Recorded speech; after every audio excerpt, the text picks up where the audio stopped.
Bismillahirrahmanirrahim. Alhamdulillahirabbil alamin. Wassalatu wassalamu ala asyrafil anbiya'i wal mursalin wa ala alihi washabbihi ajma'in.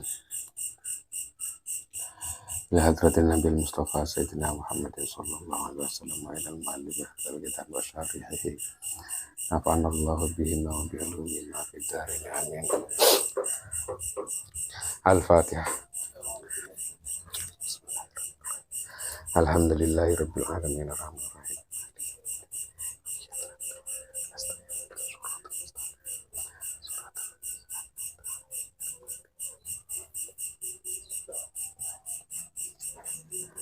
Bismillahirrahmanirrahim. Rabbi shrah li sadri wa yassir li amri wahlul 'uqdatam min lisani yafqahu qawli.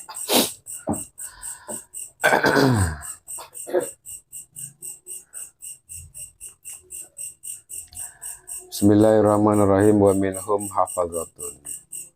Qala Muhammad al-Khalili ruwiya anna Utsman bin Affan radhiyallahu an sa'ala Nabiy sallallahu alaihi wasallam kam min malakin 'alal insan.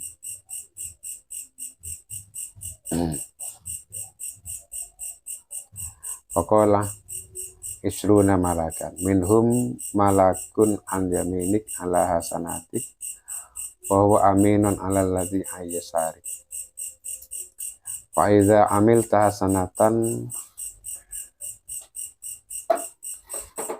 kutibat fa idza amilta hasanatan kutibat asran wa idza amilta sayyi'atan qala alladhi ala shimal lilladhi ala yamin aktubu fayaqulu da'hu sab'a sa'atin la'allahu yatub fa idza lam yatub qala na'am uktub arahanallahu minhu. Sebagian dari malaikat yang wajib kita yakini, yang wajib kita imani, sebagian dari bentuk kita beriman kepada para malaikat itu kita mengimani bahwa malaikat itu terdiri dari beberapa kelompok malaikat. Seperti yang kemarin sudah disebutkan, ada malaikat hamalatul arsy, ada malaikat hafun, ada malaikat ruhaniyun, ada malaikat karubiyun, ada malaikat safaroh, dan sebagainya. Sebagian dari malaikat yang wajib kita imani, kita percayai keberadaannya, itu adalah malaikat hafadzah. Hafadzah itu adalah malaikat-malaikat penjaga. Makanya di sini hafadzatun jamaknya lafaz hafizun. Hafadzatun jamak taksir. Qala Muhammad al-Khalili ruwiya anna Utsman bin Affan. Diceritakan bahwa dulu Sayyidina Utsman radhiyallahu an pernah bertanya pada Nabi Muhammad sallallahu alaihi wasallam. Sayyidina Utsman nanya begini, kam min malakin 'alal insan. Ada berapakah malaikat yang selalu mengikuti manusia, per individu manusia? Setiap manusia itu diikuti oleh berapa malaikat? Maka Nabi di sini menjawab, isruna malakan, ada 20 malaikat. Jadi kita itu selama 24 jam dalam sehari selalu diikuti oleh 20 malaikat yang setia mengikuti. Kalau kita angan-angan semua makhluk selain manusia oleh Allah diciptakan itu memang untuk melayani manusia.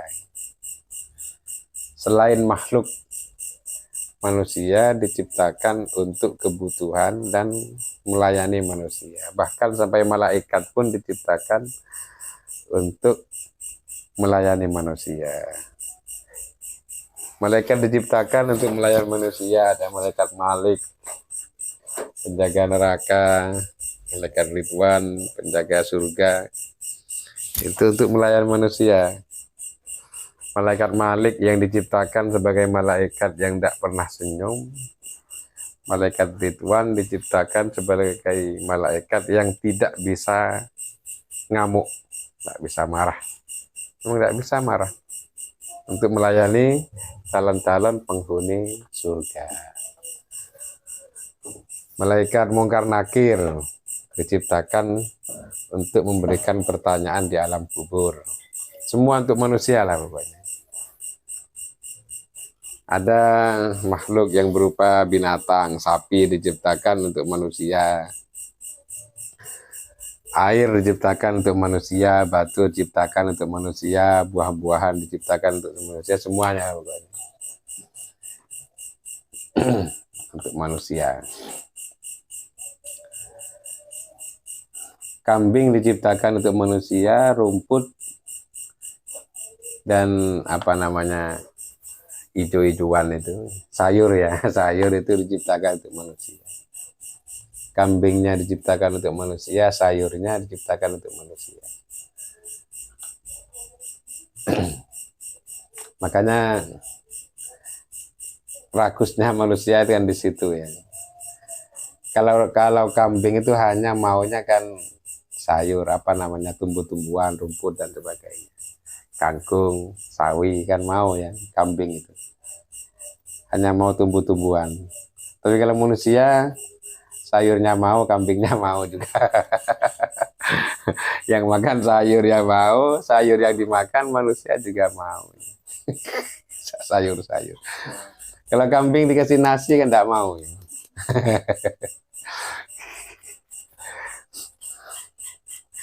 Makanya menurut sebagian penelitian itu makhluk yang rakus itu makhluk yang makan pakai tangan.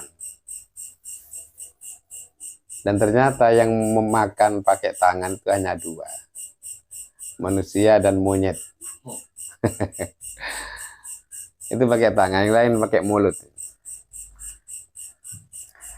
Kok dikatakan rakus? Karena kalau binatang yang pakai tangan ini, binatang yang pakai mulut kalau mencuri itu mencuri untuk dirinya tok. Kayak ayam mencuri padi yang sedang dijemur, tentunya dicuri setelah kenyang pulang. Ketika burung mencuri padi yang sedang di ladang, yaitu mencuri untuk dirinya, ketika kenyang pulang. Tapi ketika yang makhluk pakai tangan ini mencuri, bukan hanya untuk dirinya, tapi untuk keluarganya. Jadi nyangking pulangnya. Kalau manusia nyuri pisang, itu dibawa semua, tak pisang-pisang, tidak mungkin ada sisanya. Monyet juga begitu, monyet itu makan di tempat, setelah kenyang pisangnya dibawa pulang. Ingat istri dan anak-anaknya. Dan mikir besok lagi, besok mesti mau makan ini.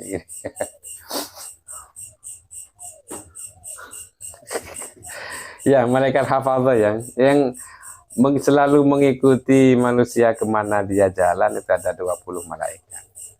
Minhum, sebagian dari 20 malaikat itu ada yang malakun an yaminik ala hasanatik. Sebagian dari yang 20 selalu mengikuti itu ada yang di sebelah kanan, yang selalu nyati amal-amal baik. Wa huwa aminun ala ladzi ayyasari. Faida amil tahasanatan kutibat asron. Ini saling percaya, ini malaikat yang kanan dan yang kiri saling percaya.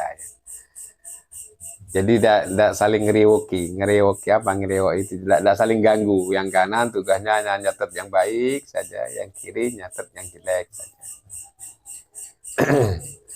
Lah ketika faida amil tahasanatan, ketika ada seorang berbuat satu kebaikan maka akan dicatat 10. Itu kan baiknya ya. Jadi minimal kalau amal itu amal soleh, amal baik, 1 kali diterima, 1 kali dikabul, maka minimal akan ditulis 10. Pelipat gandaan amal baik seperti itu. Kalau amal buruk kan 1. Jadi begini. Tapi amal baik itu untuk diterima, untuk dimakbul di sisi Allah ada beberapa persyaratan yang agak berat. Harus ikhlas, misalnya, harus syarat rukunnya harus benar. Syarat rukunnya harus benar serta harus ikhlas baru diterima. Kan begitu, ada syarat ikhlasnya. Tapi kalau kadung diterima maka minimal akan dicatat 10 minimal.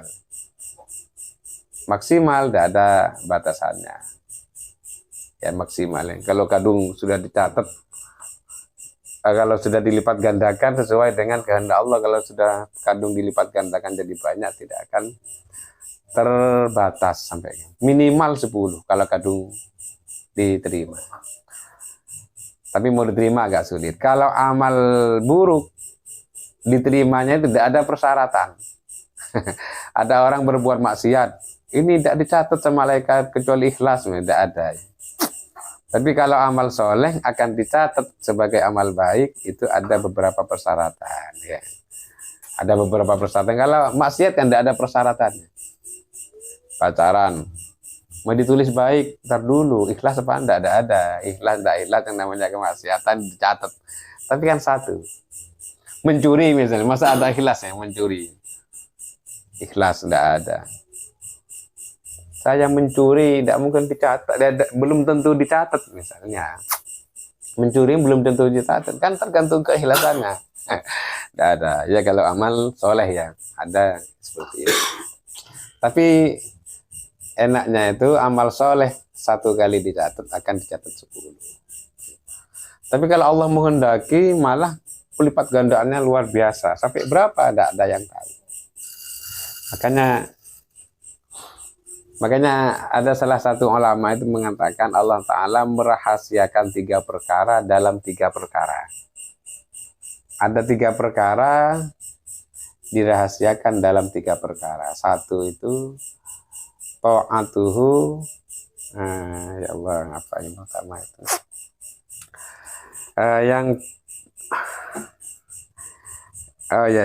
Ini yang ridhahu fi ta'atih, itu yang pertama. Atau ridhallahi fi ta'atih, keridhaan Allah dalam ketaatan padanya. Perbuatan taat, perbuatan mengamalkan perintah, ridho dan tidaknya Allah itu dirahasiakan. Maksudnya gimana? Sekecil apapun amal itu tidak boleh kita sepelekan, karena kita tidak tahu apakah di situ itu yang kebetulan bareng dengan ridhonya Allah. Kadang amalnya sepele, tapi kalau kadang Allah menghendaki itu pahalanya luar biasa, maka akan terjadi balasan ganjaran pahala yang luar biasa. Dulu ada orang wali, orang naik pangkat jadi wali gara-gara balik kecoa yang lagi telentang. Kecoa itu kalau kadung telentang kan tidak bisa bangun. Nyakar gini mana caranya, dia cari pegangan tangannya gini, tidak bisa karena memang tidak bisa bangun. Itu ada seorang awalnya ahli maksiat, kemudian tangannya itu dipegangkan ke kaki kecoa, akhirnya punya pegangan dan bisa balik. Kalau kita angen-angen seberapa sih cuman amal balik kecoa tau. Tapi kalau kadung Allah itu sudah menghendaki, kita tidak tahu. Sekecil itu yang dalam pandangan kita Allah Ta'ala menghendaki, kemudian orang yang ahli maksiat itu diridhai dan diangkat jadi wali. Oh saya besok mau niru ya, kita tidak tahu, makanya kita akan tidak tahu ya. Tidak tahu yang mana. Intinya sekecil apapun amal itu kita tidak boleh sepele. Berarti amal yang besar belum tentu diridhoi, pasti diridhoi. Sholat diridhoi, puasa diridhoi. Tapi yang kadung Allah yang menghendaki ridho yang besar, balasan yang besar seperti apa, tidak tahu. Dulu ada ceritanya seorang perempuan yang biasa jual diri itu, yang pelacur itu, yang ngasih minum seekor anjing. Ini sudah terkenal ya cerita ini. Ngasih minum seekor anjing setelah dia kerja, pulang bekerja ngasih minum seekor anjing. Kemudian tiba-tiba diampuni dosanya oleh Allah, yang sekian besar itu dosanya diampuni, dan dia menjadi orang yang sangat dekat dengan Allah. Jadi wali, masuk surga ya. Dimasukkan surga oleh Allah. Tapi jangan kemudian kita menganggap orang yang berbuat dosa dengan berbuat ngasih minum anjing itu pasti akan mendapatkan balasan seperti itu. Belum tentu, karena kita itu yang tadi itu tidak tahu, tidak ada yang mana, tidak ada yang tahu yang mana yang betul-betul diridhoi oleh Allah. Gitu. Intinya sekecil apapun kita tidak boleh meremehkan. Yang kedua itu apa? Ghadabahu fi maksiati, murka Allah dalam kemaksiatan.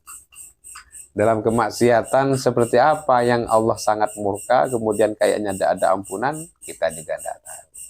Maka sekecil apapun perbuatan maksiat tak boleh disepelekan karena kita tidak tahu seperti itu. Yang ketiga itu apa? Waliyahu fi ibad. Walinya Allah di mana itu? Di hamba-hambanya. Hambanya Allah, hamba Allah yang wali itu siapa? Tidak ada yang tahu. Karena memang disembunyikan. Berusaha sekuat mungkin disembunyikan. Gitu ya. Jadi intinya itu pelipat gandaan pahala sampai berapa tidak ada yang tahu. Kalau Allah sudah menghendaki bisa nanti melonjak luar biasa. Fa idza amilta hasanatan kutibat asron wa idza amilta sayyiatan, apabila kamu berbuat suatu yang buruk, suatu kejelekan, suatu kemaksiatan, maka qala allazi 'ala shimal lil ladzi 'alal yamin, maka malaikat yang berada di kiri kita itu akan minta apa urun rembuk ya kepada yang kanan. Gitu. Dia tidak langsung nulis, tapi kalau yang kanan ada perbuatan baik langsung diterima misalnya, langsung tulis 10. Yang kiri kalau menemukan suatu perbuatan yang buruk, maksiat, dia masih bilang pada yang kanan, aktubuh. Gimana ini? Mau saya tulis apa enggak ini? Gitu. Aktubuh, mau saya tulis. Yang kanan kemudian bilang begini, dahu, biarin dulu. Sampai kapan? Sab'asaatin sampai 7 jam dulu, biarin dulu. Kenapa? La'allahu yatubu, siapa tahu dia nanti tobat. Nah, gitu. Jadi saking baiknya Allah lah intinya ini. Berbuat maksiat biarin dulu sampai 7 jam, tobat apa enggak? Fa idza lam yatub, kalau dia tidak tobat, qala na'am uktub. Ya sudah tulis, memang kayaknya dia tidak akan tobat. Uktub arahanallahu minhu. Gitu. Sudah tulis kalau sudah 7 jam. Tobat itu maksudnya ya tobat-tobat beneran ya. Tobat itu kan rukunnya ada 3. Orang itu bisa dikatakan tobat kalau melakukan 3 perkara. Yang pertama itu an-nadamu, harus menyesal terhadap sesuatu yang dia lakukan sebelumnya itu. Dia berbuat kemudian menyesal beneran menyesal. Bukan cuma ngomongnya tok, ya Allah saya menyesal. Boleh taruh takut diamuk nanti sama orang. Oh kan, an-nadamu ya, menyesal. Yang kedua itu al-iqla. Al-iqla itu mencabut diri dari perbuatan itu, maksudnya hentikan. Jadi dia misalnya berbuat maksiat, pertama menyesal, yang kedua itu hentikan. Jangan dia menyesal tapi si tak tutup nasi. Bukan al-iqla ya. Jadi yang pertama menyesal, yang kedua tinggalkan perbuatan maksiat itu, al-iqla. Ketika itu juga. Yang ketiga itu al-azmu ala Allah ya'udah. Yaitu tidak ada niatan mengulang kembali. Memiliki keinginan yang kuat untuk tidak mengulangi perbuatan itu. Ketika orang itu yang 3 ini sudah dilakukan, maka orang itu tobat. Ditambah satu lagi kalau berkaitan dengan manusia, meminta halalnya. Kalau dia mencuri sesuatu, tak cukup jangan tobat 3 perkara tadi. Nyuri sapi, saya menyesal. Misalnya, tidak mau mencuri lagi, tidak ingin mengulangi kembali, tidak cukup. Kembalikan sapinya orang itu, baru dia itu saya katakan tobat. Kembalikan kalau memang berkaitan dengan hak adami. Ditambah ada 4. Kalau bukan berupa pencurian, ya minta maaf. Misalnya pernah ngerasani, pernah menggunjing, minta maaf. Tapi tidak harus dikatakan salahnya. Kadang orang itu salah paham ya. Jadi ketika kita minta maaf pada seorang atas dosa yang pernah kita berbuat, yang tidak berkaitan dengan harta, seperti ngerasani dan sebagainya, yang tidak berkaitan dengan harta, ketika kita maaf, tidak harus dikatakan salahnya, tidak harus dijelaskan. Saya minta maaf dulu pernah ngerasani kamu. Ngerasani apa? Kamu tak bilang pendek, celeng, ngentutan. Itu tidak boleh. Kenapa? Karena berarti nyakiti 2 kali. Dulu waktu ngerasain sudah nyakiti. Sekarang disakiti lagi 2 kali. Dah. Jadi minta maaf. Pokoknya minta maaf atas kesalahan baik disengaja atau tidak gitu saja. Jadi 4 ya kalau berkaitan dengan manusia. Lah ini yang ditunggu sama malaikat yang kiri itu. Ya sama malaikat yang kanan suruh tunggu dulu sampai 7 jam, ya lumayan juga lama kasih kesempatan dia tobat. Tobat nasuha seperti yang tadi itu ya, tobat nasuha. Dia betul-betul seperti itu. Jangan pernah bosan untuk taubat, tapi bertaubatlah terus sampai bosan melakukan dosa. Tobat itu kan wajib ya. Wajib itu maksudnya gimana? Kalau ada orang berbuat dosa, kan sudah dicatat 1 dosa ya. Kemudian tidak tobat, dosa lagi. Kenapa? Karena tobat itu wajib. Kalau suatu kewajiban tidak dilakukan, berarti kan dosa. Berbuat suatu kemaksiatan, dosa. Setelah berbuat maksiat, dia punya kewajiban baru, apa? Tobat. Ternyata tidak tobat. Nah, berarti dosa dua kali dosa. Itu ya. Terus saya misalnya tidak usah tobat dulu, nanti kan bermaksiat lagi. Tidak usah dulu, nanti tak tumpuk setelah banyak baru memaksiat. Itu tidak bisa. Kenapa? Ini bisikan setan namanya. Jadi sekalipun dalam dirinya itu kayaknya tidak pede itu maksudnya kayaknya nanti akan berbuat dosa lagi itu kayaknya. Tidak apa-apa, tobat pokoknya. Tobat, gitu saja. Karena menurut Imam Ghazali kalau ada perasaan seperti itu, memiliki perasaan yang tadi itu nanti juga akan berbuat maksiat lagi. Itu bisikan setan. Sama Imam Ghazali itu suruh lawan ya. Caranya ngelawan gimana? Wong kita juga enggak tahu umur kita tuh sampai kapan. Bisa saja nanti setelah tobat langsung mati. Bisa. Jadi dia tidak sempat berbuat dosa kembali, dia mati bisa saja. Jadi tidak bisa memiliki pemikiran nanti juga akan berbuat dosa. Akan berbuat dosa lagi nanti tobatnya. Ya siapa tahu nanti belum sempat melakukan dosa sudah mati. Yang kedua, tobat itu kan pembersihan ya. Pembersihan diri dari kotoran dosa. Namanya pembersihan yang membersihan kayak orang misalnya setelah buang air besar kan cawi kan ya. Cebok ya. Pembersihan kan cebok itu. Tidak bisa orang itu misalnya udah usah cebok dulu, nanti kan ngengek lagi kan. Yang sekarang cebok dulu, cawi dulu, dan nanti kok ngengek lagi ya cawi lagi. Berbuat maksiat, tobat. Maksiat lagi, tobat lagi.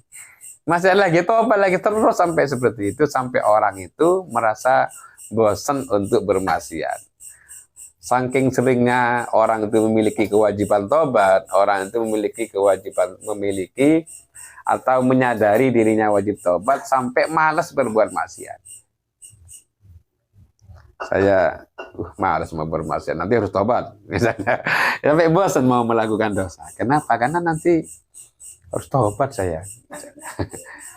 Ada maksiat di depannya, enggak kenapa? Malas mau tobat. Ya enak kalau seperti itu. Tapi kalau malas mau tobat, dia tidak jadi berbuat dosa. Jangan dibalik, jangan malas tobat karena nanti mau berbuat dosa lagi. Tapi malaslah berbuat dosa karena nanti harus tobat lagi. Jadi intinya gimana? Ini gimana? Ini mencatat apa enggak ini? Katanya malaikat yang kiri. Tunggu dulu sampai 7 jam. Siapa tahu dia tobat. Kalau tidak tobat ya tulislah. Fasmul malakil ladzi 'alal yamin raqibun. Nama malaikat yang ada di kanan itu raqib. Di raqib itu pencatat amal baik. Ini anak kecil tahu semua tugas-tugas malaikat ini karena ada lagunya sekarang. Jibril pembawa wahyu. Anak-anak kecil itu sudah tahu. Itu dakwah sebetulnya, kreatif dakwah ya. Saya mau hafal ini dulu itu sampai agak besar juga itu. Bahkan orang-orang yang sudah dewasa sekarang banyak tidak tahu tugasnya para malaikat itu. Azrail apa tugasnya?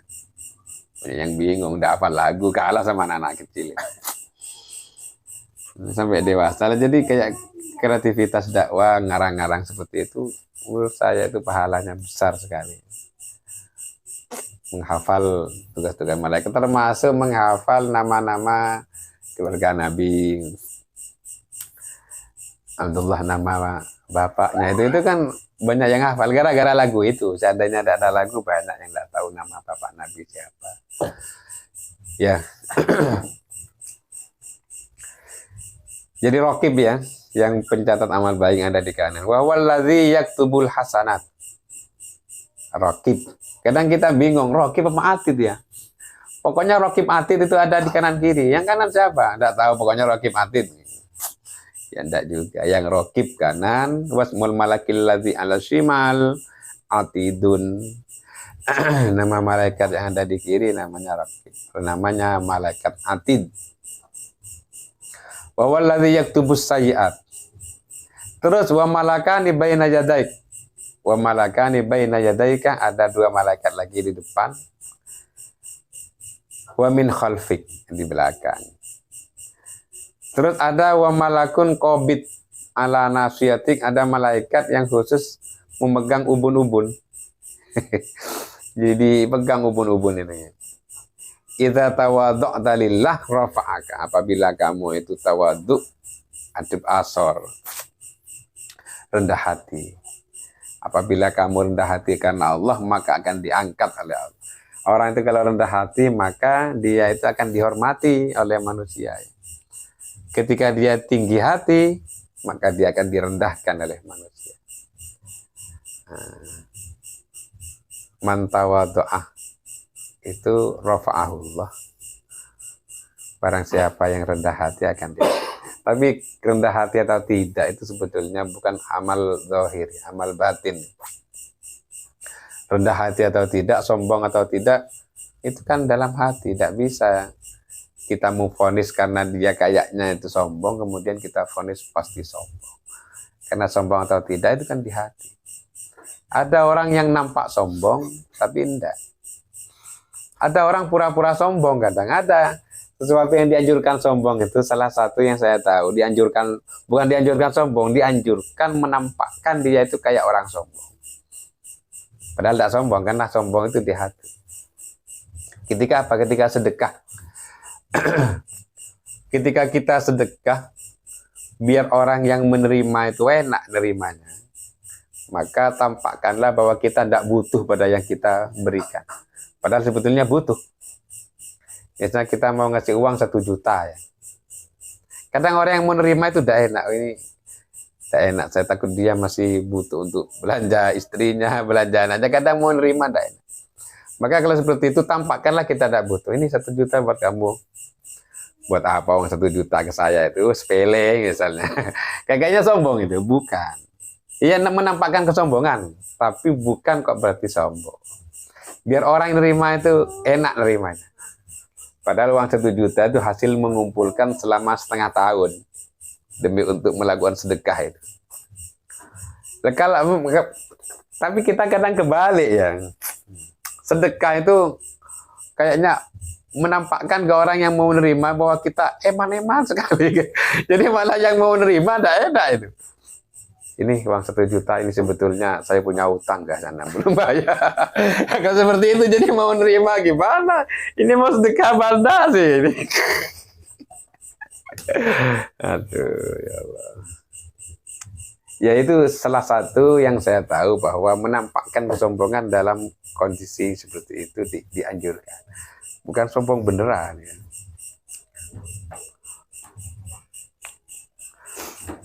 Kalau di kitab Al-Hikam itu ya pernah ada keterangan ini.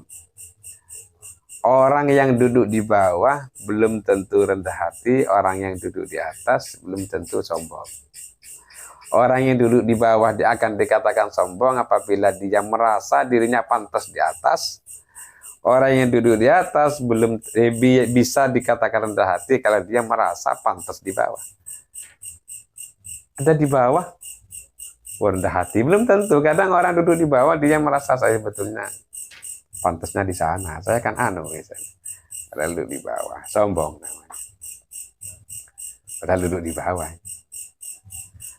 Kadang-kadang, ya seperti itu. Kadang yang duduk di bawah belum tentu rendah hati, yang duduk di atas belum tentu sombong. Ya. Wa idza tajabbarta 'ala Allah wa idza tajabbarta 'ala Allah kosok maka apabila engkau gumede itu sombong atas Allah, maka akan ngeremuk sapa Allah ing sira. Ngeremuk itu menjatuhkan. Kadang orang sombong itu kan pengen dirinya dihargai, padahal tambah dia sombong tambah akan dijauhi. Pamer biar saya dihargai, padahal tambah pamer tambah orang malas.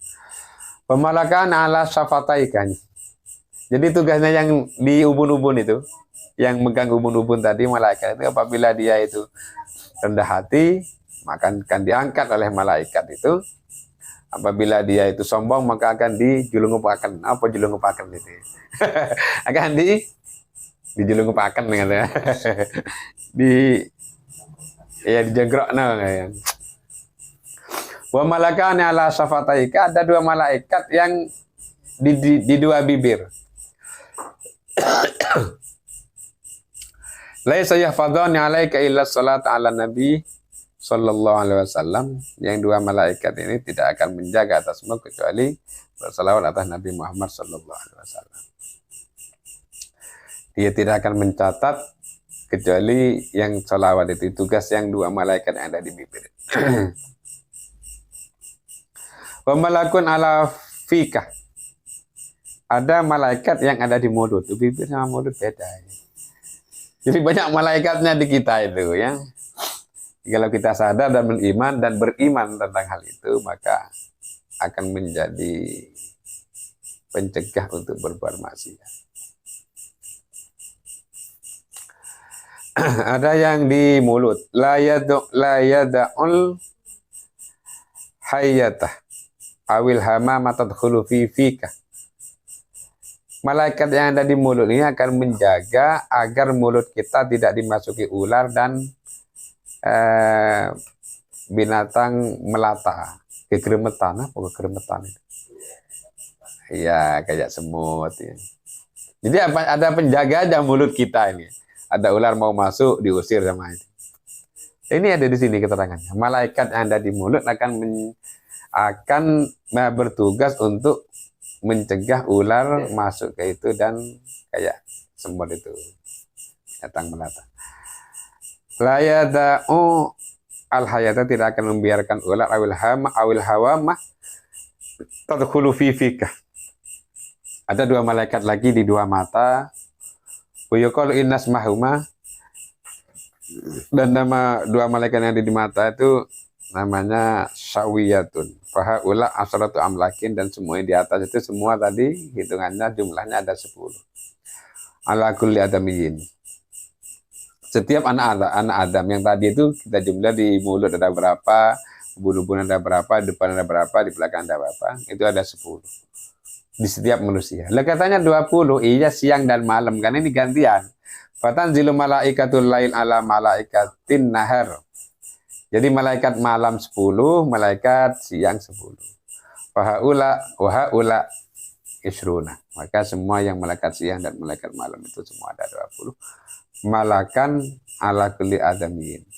Fahaula wa haula isruna malakan ala kulli adamiyin. Wa minhum katabatun wa hum alladzina yansakhuna minal lauhil mahfuz. Wa hum al malaikatul kiramul katibun wa minhum ashabu ajnihatin janahaini. Likulli wahidin minhum wa salasatin lisin fin akhar minhum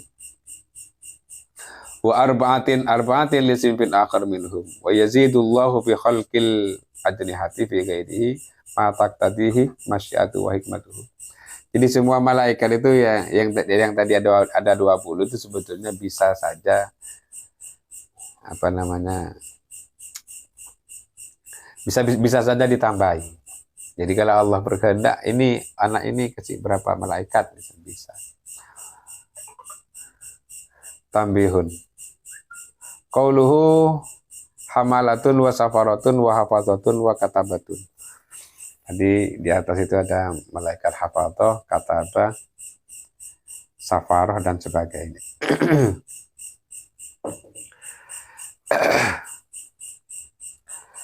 Itu hamalah dan safarah, hafadzah, katabah itu bi fathi ahrufiha asalasa, dibaca fathah semua. Hamalatun, safaratun, hafadzatun, katabatun. Wa hiya jam'u hamilin, jam'annya lafaz hamilun. Hamilun jadi hamalatun, wasafirin jamaknya menjadi safaratun, wahafidin jadi hafazatun, wakatibin. Wa kullukum makhlukun ay mawjudun bi ijadillahi iyahum kaghairihim. Itu semua adalah hamba Allah, makhluk Allah semua. Allah Ta'ala yang menciptakan para malaikat itu. Abidullah, hamba Allah. Jadi ya sehebat apapun para malaikat itu tetap adalah hamba Allah. Tidak akan pernah jadi Tuhan. Fala yaquluna syai'an hatta yaqulahu kama huwa sya'nul abidil mu'adzabin. Para malaikat itu tidak akan berkata apa-apa, tidak akan melakukan suatu apa-apa kecuali Allah memerintahkan. Jadi memang tidak punya nafsu ya malaikat itu. Makhluk yang tidak punya nafsu itu malaikat. Jadi kalau sudah kadung diperintah untuk sujud, maka sujud terus sampai hari kiamat, sampai Allah Ta'ala menyuruh perintah yang lain. Dia memiliki nafsu. Kalau manusia kan memiliki nafsu, suruh sholat, pengen tidur, suruh puasa, pengen rokokan. Pokoknya ada keinginan yang lain itu, selain yang diperintahkan itu. Suruh zakat, malah tidak zakat. Ada keinginan tidak melakukan. Malah malaikat kan tidak. Fala yaquluna syai'an hatta yaqulahu. La yusafuna bi dzukuratin wala bi unusatin. Cukup sampai sini. Suaranya tidak ada lagi, tidak enak badan. Cukup sekian, semoga ini ada manfaatnya, semoga ini berbarengan dengan taufik dan hidayah Allah Subhanahu wa Ta'ala. Kita meninggal dalam keadaan husnul khatimah. Al-Fatihah. Alhamdulillah minasyaitonir rajim. Bismillahirrahmanirrahim. Alhamdulillah. Ar-Rahmanir Rahim.